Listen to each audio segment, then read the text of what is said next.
Good evening, ladies and gentlemen. This is Jez Mkwena once again, and thank you for tuning in. Thank you for watching my YouTube. Just today, I just want to deal with the developments that are coming out of South Africa, and in particular, the protests that are engaged in both provinces of Gauteng and KZN. But the main focus should be KZN because this is where the action is, or this is where these protests are. I mean, following the arrests and incarceration of former President Jacob Zuma, many people took to the streets and started protesting, demanding that he must be released. He was arrested just last week, in the middle of last week. This is when he turned himself in. Following that, many people started mobilizing in KZN, or KwaZulu-Natal province of South Africa. They mobilized people to protest and demand the release of former President Jacob Zuma. Now, while that everybody has a right to protest anytime and anywhere, but that must not infringe on other people's movement, on other people's rights, and that must not be violent. But if you look at the protests that are taking place in KwaZulu-Natal, I mean, there is burning of cars, trucks, and there is blockages of, they are blockading roads that are going into the main, I would say, main highways of the province. For instance, entry into and some roads in Durban, which is the biggest city in KwaZulu-Natal. Now, I mean, all those things are bad for the economy of that province because many people will be afraid to invest in that province, number one. Number two, many people will be afraid to travel there domestically. We know many of the people in South Africa go and take their vacations in KZN. I mean, I've been there. I love it. I just love to vacation there. Even though I don't do many other things, but just to vacation, walk around and do this and that. Now, if you have this sporadic violence, many people will really be repelled or will decide to go somewhere else and not KZN or KwaZulu-Natal or Durban or any other city because there will be this violence that is just flaring up anyway or in many areas there. But I think we need to also, at the same time, we need to understand the violence that is erupting into context. It is not necessarily because of Zuma. Well, the Zuma factor cannot be ignored because there is this Zulu nationalism, which we must call by its very name. There is Zuma nationalism that is rooted in the northern parts of KwaZulu-Natal in particular. Even though that you find even this tendency creeping into most of the suburbs around Durban and similar areas. But this is mostly dominant in the northern part of KwaZulu-Natal. You find many people having this Zulu first and the rest later. I mean, that is nonsensical because that's tribalism, actually. You cannot try and sugarcoat it. That's tribalism. And it's something that we need to really, all of us, try to condemn and nip it in the bud because if we don't do that, it is bound to rear its head in other parts of South Africa.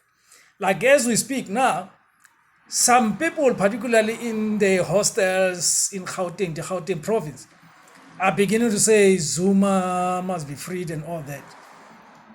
I mean, but at the same time, when you look at these protests, both in Gauteng and KZN, people are not protesting because they want President Zuma to be released. People have other concerns. They are just abusing the fact that there is this campaign going on around releasing of Zuma. And it's not many people. I think we need to really emphasize the fact that it is not many people that are demanding the release of President Zuma. It's just a minority, confined mostly in KZN. In Gauteng, they just erupted today or in the last 24 or so hours, and people are starting to make noise, release President Zuma, but looting shops.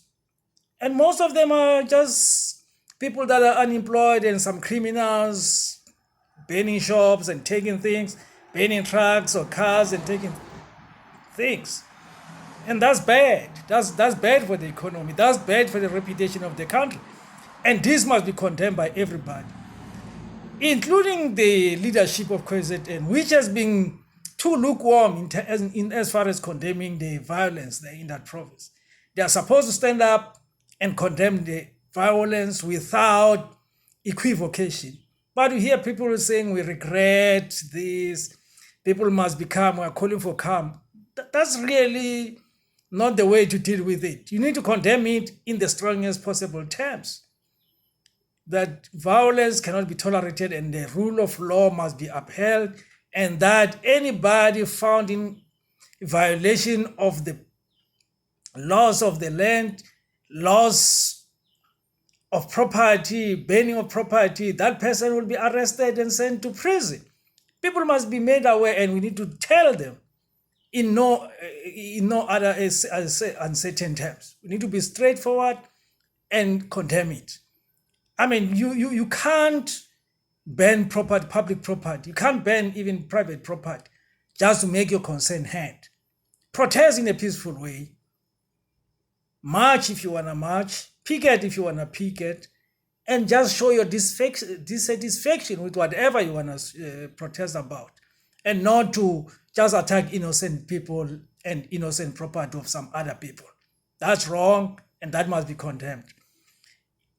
In Gauteng, that's just few people confined in Malvern, where there used to be hostels of people from KZN. This is where you get this tendency of nationalism really springing up, just basically to loot at the same time, calling for the release of President Zuma. I mean, it's just a minority. They don't even exceed 1,000, those people. I mean, I'm talking even about those that really are at home but still supporting the violence that's going on there. Even in Alexandra, the same thing. And these people are based in the hostels in Gauteng. They come from KZN. And some of them just join because they are unemployed, because they need food and all that. And that needs to be condemned. You cannot go and ban somebody's property because you are hungry. That's really not to be tolerated, and it need to be condemned as well. But what is really disturbing is the fact that you don't see the leadership of Gauteng province coming out strongly and condemning this violence as well. I mean, this is very sad. You expect leadership in times of crisis to stand up and say, this is where we're going and we condemn this or accept this. People must protest. I agree with everybody. People must protest, but peacefully. Don't damage property. Don't seek to destroy some other people's livelihoods. I mean, they banned the Pan-African Mall in Alexandra. Just when you enter Alexandra, it has been banned. It has been banned down. Now, and it employs about 100 people. Now, those people, basically, you have destroyed their livelihoods because they'll not be able to work. There'll be no job if the shop is burned down. Then what next? They'll be at home.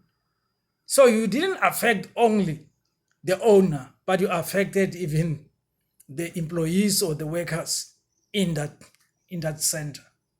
That's very bad, and that need to be condemned. And particularly now when you have coronavirus numbers in South Africa picking up. That's very sad. Thank you for watching. Thank you for listening to me. I'll talk to you next time, and let's tune in later. Bye.